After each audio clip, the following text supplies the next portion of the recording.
En esta época del año, y ocurre prácticamente en todas las gestiones, son muchas las informaciones, no solamente en el país, sino en el mundo, respecto a desastres naturales, inundaciones, riadas y otros fenómenos que particularmente preocupan a nuestro país y desde luego a toda la comunidad internacional, pero quizás con más énfasis en nuestra región. Muchos dirán se trata de una época del año intensa en lluvias y que podría ser en parte natural que se presenten este tipo de problemas. Pero desde luego surge una pregunta: ¿cuál es el grado de corresponsabilidad humana a través de ciertas acciones en ese tipo de fenómenos y problemas? Vamos a abordar el tema esta noche y lo vamos a hacer con Pablo Solón.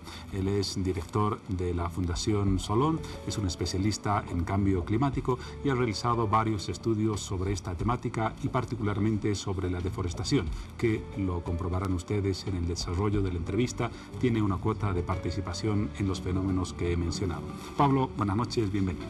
Buenas noches, un gusto de estar aquí, lamentablemente para hablar de un tema no muy alegre. Cierto. Y muy preocupante. Desde luego.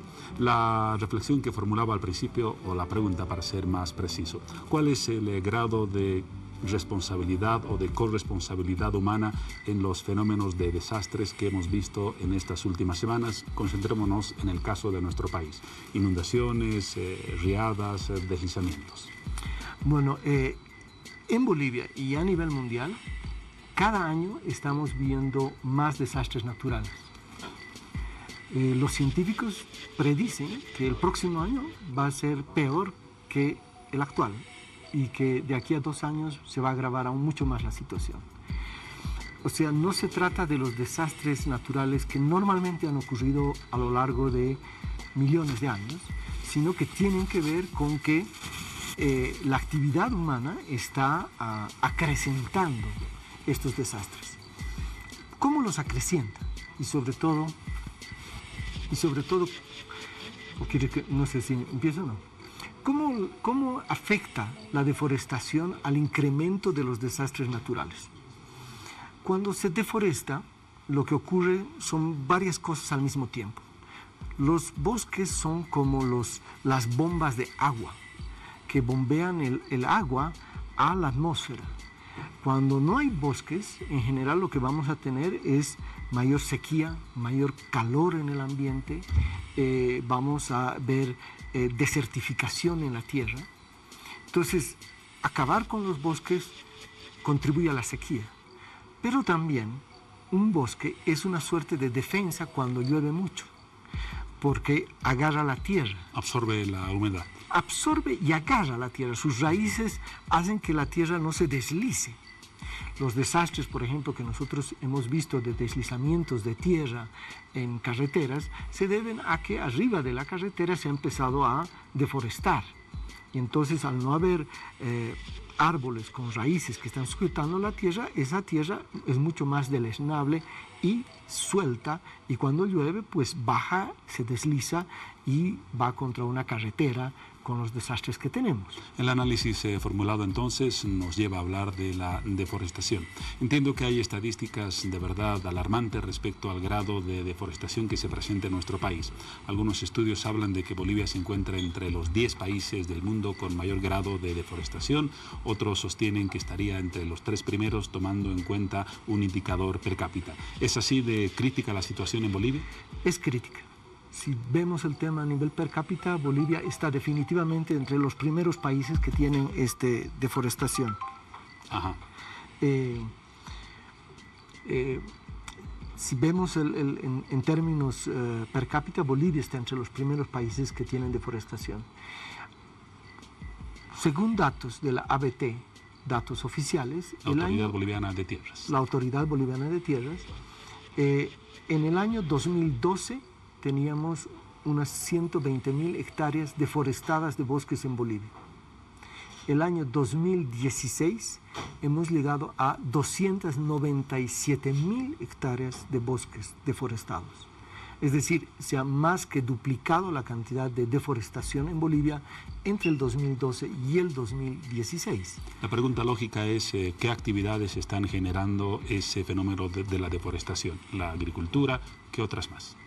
Sobre todo, hoy ha pasado a ser, en primer lugar, la ganadería. Ganadería. La razón principal por la cual se queman los bosques es para tener tierra para pastizales, para el ganado. En segundo lugar está obviamente la ampliación de la frontera agrícola, y este elemento va a tender a agravarse en los próximos años porque, por ejemplo, para producir etanol, ¿no?, se necesita caña de azúcar. Y actualmente tenemos unas 150.000 hectáreas en caña de azúcar. Pero para cubrir la demanda ahora hay que duplicar esa cantidad y pasar de 150.000 hectáreas a 300.000 hectáreas. Siendo tan críticos los indicadores que acaba de mencionar, ¿qué pasa con las políticas estatales al respecto? ¿No existen, no son suficientes, existen o no se las están cumpliendo? Porque es algo demasiado grave como para que se deje seguir este curso de acciones de deforestación. Bueno, en mi criterio no se ha tomado en serio la gravedad de la deforestación. Estamos deforestando, estamos, como quien dice, rematando las joyas de la abuela. Es lo más preciado que tenemos, ¿no? De aquí a 10, 20 años, los países que en mejores condiciones se encuentren para enfrentar el cambio climático serán países que, por ejemplo, tengan grandes extensiones de bosque y de biodiversidad. Aquí se está procediendo a ampliar la frontera agrícola sin antes hacer estudios de impacto ambiental de qué es lo que va a provocar. Esto nos plantea una gran paradoja. Tenemos un gobierno que se proclama defensor de la madre tierra, lo escuchamos frecuentemente en los discursos oficiales, pero al parecer la madre tierra, por los antecedentes que hemos revisado hace instantes, no está precisamente siendo respetada en su integridad en este caso. Lamentablemente es así. Tenemos por un lado un discurso a favor de la madre tierra, pero en la práctica las políticas que vemos en temas de deforestación son trágicas y no vemos que haya un alto, ¿no? Y el problema es en términos económicos. Cuando uno quiere reforestar una hectárea deforestada, ¿cuánto cuesta? Mínimo, solo en plantines, en pequeños arbolitos, $1.000 por hectárea. $1.000 por hectárea. Es más caro que plantar soya, $800, $500 por hectárea. No recuerdo los datos exactos, pero el Ministerio de Medio Ambiente alguna vez habló de una campaña para una reforestación en grandes extensiones, pero aparentemente no hubo un cálculo exacto de cuánto demandaría, ni se explicó de dónde surgirían estos fondos. Efectivamente, hay un decreto supremo que aprueba el Plan Nacional de Forestación y Reforestación. Si uno lo lee, ¿no?, y tenemos aquí en esta publicación, se dice que vamos a reforestar hasta el 2030 4,5 millones de hectáreas de bosques. Ese es el plan oficial. Ese es el plan oficial. Según el plan oficial, al 2030 vamos a tener más bosques de los que tenemos ahora. ¿Cuánto nos costaría eso? Porque reforestaríamos esa cantidad. Ahora, el plan no dice cuánto nos costaría, pero si calculamos $1.000 por hectárea, el dato que mencionaba hace instantes. Exactamente, 4.500 millones de dólares. O sea, reforestar 4.5 millones de hectáreas significa el 50% de nuestra actual deuda externa. O sea, es materialmente imposible. ¿Cuánto está reforestando actualmente el gobierno, sumando empresarios privados, gobiernos municipales, prefecturas?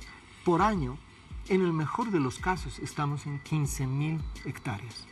Apenas 15.000. Apenas 15.000. O sea, tenemos una deforestación que llega a los 250.000 y una reforestación de plantines de apenas 15.000. Y plantines que para convertirse en bosques tendrán que pasar 30, 40 años y muchos de estos plantines morirán en el camino. Se estima, dependiendo de la zona, que mueren entre un 30 y un 60% de los arbolitos de los plantines que se plantan. ¿Alguna vez se cuestionó al presidente Morales sobre esta contradicción del discurso de respeto a la mar de tierra y acciones que van en contra de ese principio? Y él decía, no podemos ser los guardabosques del mundo. ¿Qué le dice esa visión sobre el tema que mencionamos y sobre el criterio que abordó el presidente? Yo creo que tenemos que ser los guardabosques. Estamos viendo de que mientras más preservemos nuestros bosques, mejor protegidos estaremos frente a desastres naturales. Por ejemplo, San Borja. El río, ¿por qué se desborda fácilmente?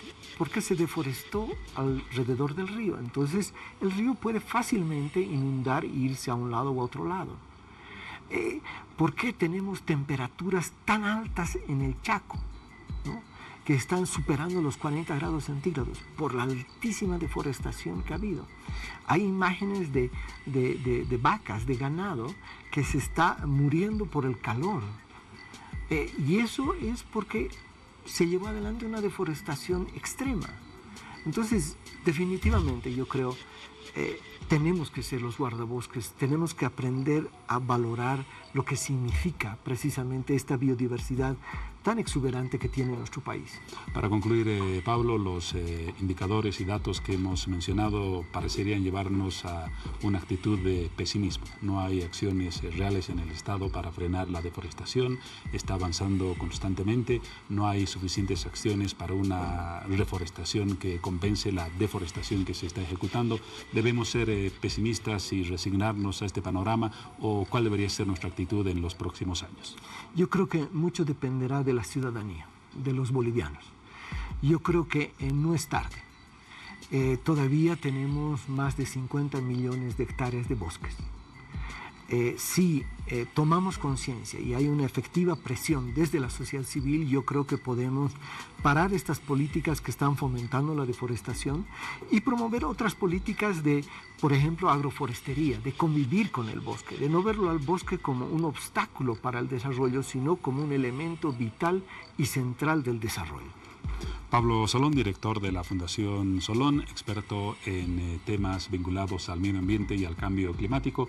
Gracias por los puntos de vista. De verdad han sido reflexivos sobre un tema que no es abordado frecuentemente y que, por la relevancia de los datos que se ha mencionado, debería ocupar un mayor lugar y un lugar prioritario en la agenda pública. Gracias por los puntos de vista.